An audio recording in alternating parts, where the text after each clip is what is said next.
കിച്ചണിലേക്ക് സ്വാഗതം. ഇന്ന് ഉണ്ടാക്കാൻ പോണത് ബ്രൗണിയാണ്. അത് ഞാനല്ല ഉണ്ടാക്കാൻ പോണത്, എൻ്റെ മരുമകളാണ്. പക്ഷെ അവൾ മരുമകളല്ല, എനിക്ക് മകളെ പോലെയാണ്. അവൾ എന്തൊക്കെയാണ് വേണ്ടതെന്നും എങ്ങനെ ഉണ്ടാക്കുന്നതെന്നും അവൾ പറഞ്ഞു തരും. പറയും മറിയ. ഓക്കെ, അപ്പം നമുക്ക് ചോക്ലേറ്റ് ബ്രൗണി ഉണ്ടാക്കാൻ വേണ്ടുന്ന ഇൻഗ്രീഡിയൻസ് എന്തൊക്കെയാണെന്ന് വെച്ചാൽ 1 കപ്പ് മൈദ, 3/4 കപ്പ് കൊക്കോ പൗഡർ, 1/2 കപ്പ് പഞ്ചസാര പൊടിച്ചത്, 2 മുട്ട. ഗാർണിഷ് ചെയ്യാൻ ഞാൻ കുറച്ച് നട്ട്സ് എടുത്ത് വെച്ചിട്ടുണ്ട്. അത് കൂടാതെ നമ്മൾ ബ്രൗണി ഉണ്ടാക്കുമ്പം അതിൽ മിക്സ് ചെയ്യാൻ വേണ്ടി കുറച്ച് നട്ട്സ് ഞാൻ പൊടിച്ചു വെച്ചിട്ടുണ്ട്. മിക്സ് ചെയ്യുന്നതിന് ആവശ്യത്തിനനുസരിച്ച് കുറച്ച് പാൽ ഞാൻ എടുത്ത് വെച്ചിട്ടുണ്ട്. അതുകൂടാതെ സോൾട്ടഡ് ബട്ടറും അൺസോൾട്ടഡ് ബട്ടറും എടുത്ത് വെച്ചിട്ടുണ്ട്. ഇത് 100 ഗ്രാമിൻ്റെ ആണ്. നമുക്ക് 50 ഗ്രാം സോൾട്ടഡ് ബട്ടറും 50 ഗ്രാം അൺസോൾട്ടഡ് ബട്ടറും മതി. പിന്നെ ഞാൻ 1/2 കപ്പ് കണ്ടൻസ് മിൽക്ക് എടുത്തിട്ടുണ്ട്, 1 ടേബിൾ സ്പൂൺ വാനില എസൻസും. ഇത്രയാണ് നമ്മുടെ ഇൻഗ്രീഡിയൻസ്. അപ്പോൾ ഇത് മിക്സ് ചെയ്യുന്നതിന് മുമ്പ് തന്നെ നമുക്ക് നമ്മുടെ പ്രഷർ കുക്കറിൽ ആണ് നമ്മൾ ഇന്നിവിടെ ബ്രൗണി ഉണ്ടാക്കാൻ പോകുന്നത്. അപ്പോൾ പ്രഷർ കുക്കർ നമുക്കൊന്ന് ഒരു 10 to 15 മിനിറ്റ്സ് പ്രീ ഹീറ്റ് ചെയ്യണം. അപ്പോൾ നമുക്ക് പ്രീ ഹീറ്റ് ചെയ്തിട്ട് ഈ ഇൻഗ്രീഡിയൻസ് എല്ലാം കൂടി മിക്സ് ചെയ്യാം.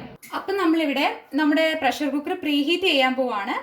ഞാനിവിടെ ഒരു 15 മിനിറ്റ് ആണ് ഇത് പ്രീ ഹീറ്റ് ചെയ്യുന്നത്. സിമ്മിൽ വെച്ചിട്ടാണ് നമ്മൾ ഹീറ്റ് ചെയ്യുന്നത്. അപ്പം ഞാൻ ഇതിലേക്ക് ഒരു 1/2 പാക്കറ്റ് ഉപ്പ് ആഡ് ചെയ്തിട്ടുണ്ട്.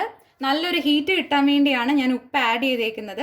ഇത് ഞാൻ ആദ്യത്തെ വട്ടം ബ്രൗണി ഉണ്ടാക്കാൻ നേരത്ത് യൂസ് ചെയ്ത ഉപ്പാണ്. ഇത് വീണ്ടും എടുത്ത് വെച്ചാൽ നമുക്ക് റീയൂസ് ചെയ്യാൻ സാധിക്കും. അപ്പോൾ ഇതിലേക്ക് ഞാനൊരു റിങ് ഇറക്കുകയാണ്, കാരണം നമ്മൾ ബേക്ക് ചെയ്യുന്ന പാത്രം നമുക്ക് അതിലാണ് വെക്കേണ്ടത്. അപ്പോൾ ഇത് പ്രീ ഹീറ്റ് ആകുന്ന സമയത്ത് ഞാൻ നമ്മുടെ ഇൻഗ്രീഡിയൻസ് ഒന്ന് മിക്സ് ചെയ്യാം. മിക്സ് ചെയ്ത് കഴിഞ്ഞിട്ട് ഞാൻ അതിൻ്റെ കൺസിസ്റ്റൻസി എത്രയാണെന്ന് വെച്ചാൽ കാണിച്ചു തരാം. അപ്പോൾ ഇത് സിമ്മിലാക്കി വെക്കുക. എന്നിട്ട് നമ്മൾ കുക്കർ മൂടി വെക്കുക. പ്രത്യേകം ശ്രദ്ധിക്കണം, നമ്മൾ ഇതിൻ്റെ വാഷർ ഊരി മാറ്റണം. മാറ്റിയിട്ട് മാത്രമേ പ്രീ ഹീറ്റ് ചെയ്യാൻ വെക്കാൻ പാടുള്ളൂ. അപ്പം നമ്മുടെ പ്രഷർ കുക്കർ ഒന്ന് ജസ്റ്റ് മൂടി വെക്കുക. വാഷർ മാറ്റിയിട്ട് വേണം നമ്മളിതൊന്ന് മൂടി വെക്കാൻ. അപ്പം ഇത് പ്രീ ഹീറ്റ് ആകുന്ന സമയത്ത് നമ്മുടെ ഇൻഗ്രീഡിയൻസ് മിക്സ് ചെയ്യാം നമുക്ക്. ആദ്യം നമ്മളിവിടെ ഇടഞ്ഞു വെച്ച 1 കപ്പ് മൈദയാണ് ഞാൻ ഇടാൻ പോകുന്നത്. ഇടഞ്ഞത് പറഞ്ഞാൽ ചലിക്കാനാണ് ഇടഞ്ഞത് എന്ന് പറയുന്നത്. അതിനുശേഷം ഒരു 3/4 കപ്പ് കൊക്കോ പൗഡർ ഞാനിവിടെ എടുത്തു വെച്ചിട്ടുണ്ട്, അതിടാം. ഞാൻ അളന്ന കപ്പ് കാണിച്ചു തരാം. ഈ കപ്പിലാണ് ഞാനിവിടെ ഇതെല്ലാം അളന്നത്. ഈ കപ്പ് 1 കപ്പ് നിറയെ മൈദ എടുത്തു, ഞാൻ 3/4 കപ്പ് കൊക്കോ പൗഡർ എടുത്തു. അതിനുശേഷം ഞാനിവിടെ പഞ്ചസാര പൊടിച്ചു വെച്ചിട്ടുണ്ട്. ഇത് 1/2 കപ്പ് പഞ്ചസാര പൊടിച്ചതാണ്. ഇതും കൂടെ നമുക്ക് ആഡ് ചെയ്യാം.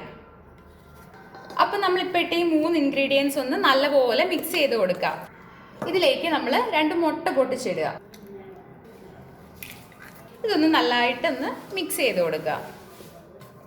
ഇതിലേക്ക് ഞാൻ ഇനിയും കണ്ടൻസ് മിൽക്കാണ് യൂസ് ചെയ്യാൻ പോകുന്നത്. 1/2 കപ്പ് കണ്ടൻസ് മിൽക്കാണ് ഞാനിവിടെ എടുക്കുന്നത്. ഇതൊന്ന് മിക്സ് ചെയ്ത് കൊടുക്കാം നമുക്ക്. ഇതിലേക്ക് നമുക്ക് ലേശം പാൽ ഒഴിച്ചു കൊടുക്കാം. നമുക്ക് കുറച്ച് കട്ടിക്ക് ഇരിക്കുന്നതുകൊണ്ടാണ് ഞാൻ പാൽ ഒഴിച്ചു കൊടുക്കുന്നത്. അപ്പോൾ മിക്സ് ചെയ്യുന്നതിൻ്റെ കൂട്ടത്തിൽ തന്നെ പാൽ ഒഴിച്ച് കൊടുത്ത് ആ ഒരു കൺസിസ്റ്റൻസിയിലോട്ട് എത്തിച്ചാൽ മതി. 1 ടേബിൾ സ്പൂൺ വാനില എസൻസ് ഒഴിച്ചു. നമ്മളവിടെ ആദ്യം പൊടിച്ചു വെച്ച് കുറച്ച് നട്ട്സും കൂടെ ഞാൻ ആഡ് ചെയ്യാണ്.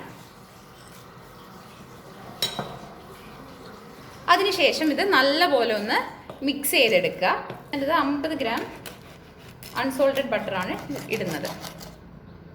അതിൻ്റെ കൂടെ തന്നെ 50 ഗ്രാം സോൾട്ടഡ് ബട്ടറും ഇടുകയാണ്.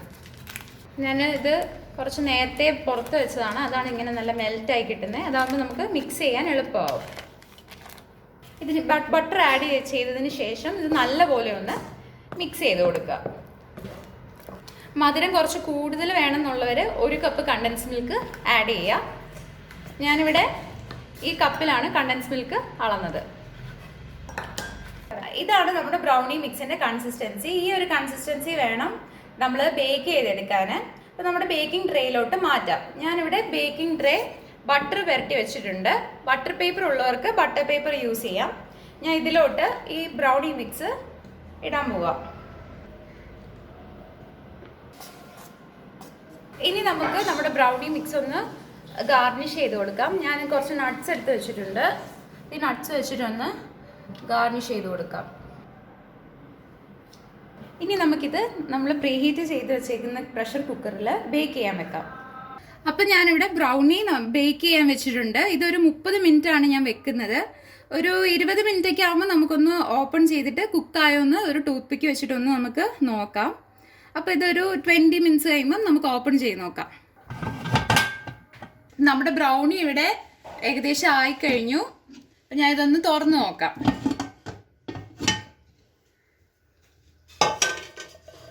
നമുക്കിത് നടുഭാഗമൊക്കെ ഒന്ന് കുക്കായോന്ന് നോക്കാം. ഒന്നും ഒട്ടിപ്പിടിച്ചിട്ടില്ല. അപ്പം നല്ലപോലെ നമ്മുടെ ബ്രൗണി കുക്കായിട്ടുണ്ട്. സൈഡും കൂടെ ഒന്ന് കുക്കായോന്ന് നോക്കാം. ഒന്നും ഒട്ടിപ്പിടിച്ചിട്ടില്ല, ഒട്ടും നല്ലപോലെ കുക്കായിട്ടുണ്ട്. ഇതിനെയും ഞാനൊന്ന് ഒരു പ്ലേറ്റിലോട്ട് എടുത്ത് മാറ്റാം. അപ്പം നമ്മുടെ ബ്രൗണി ഇവിടെ റെഡി ആയി കഴിഞ്ഞിട്ടുണ്ട്.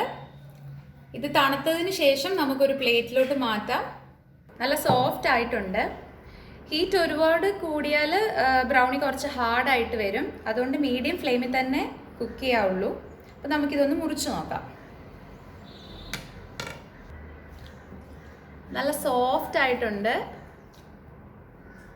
ഇതെല്ലാവരും വീട്ടിൽ ട്രൈ ചെയ്ത് നോക്കണം. വളരെ എളുപ്പത്തിൽ തന്നെ തയ്യാറാക്കാൻ പറ്റുന്ന ഒരു ബ്രൗണിയാണിത്. ബീറ്ററോ ഓവനോ ഒന്നും ആവശ്യമില്ല. പ്രഷർ കുക്കർ ആണ് ഞങ്ങൾ യൂസ് ചെയ്തേക്കുന്നത്. അപ്പോൾ എല്ലാവരും വീട്ടിൽ ട്രൈ ചെയ്യുക. ഇഷ്ടപ്പെട്ടെങ്കിൽ ലൈക്ക് ചെയ്യുക, ഷെയർ ചെയ്യുക. സബ്സ്ക്രൈബ് ചെയ്യാത്തവരാണെങ്കിൽ മൈ കിച്ചൺ സബ്സ്ക്രൈബ് ചെയ്യുക. ബ്രൗണി ഇത്ര എളുപ്പത്തിൽ ഉണ്ടാക്കാൻ പറ്റുമെന്ന് ഞാൻ അറിഞ്ഞിരുന്നില്ല. എൻ്റെ മകൾ ഉണ്ടാക്കിയപ്പോഴാണ് അറിഞ്ഞത് ഇത്ര എളുപ്പത്തിൽ ഉണ്ടാക്കാൻ പറ്റുമെന്ന്. ഇതെല്ലാവരും ട്രൈ ചെയ്ത് നോക്കണം. അടുത്ത വീഡിയോ ആയിട്ട് വരുന്നവരെ താങ്ക് യു.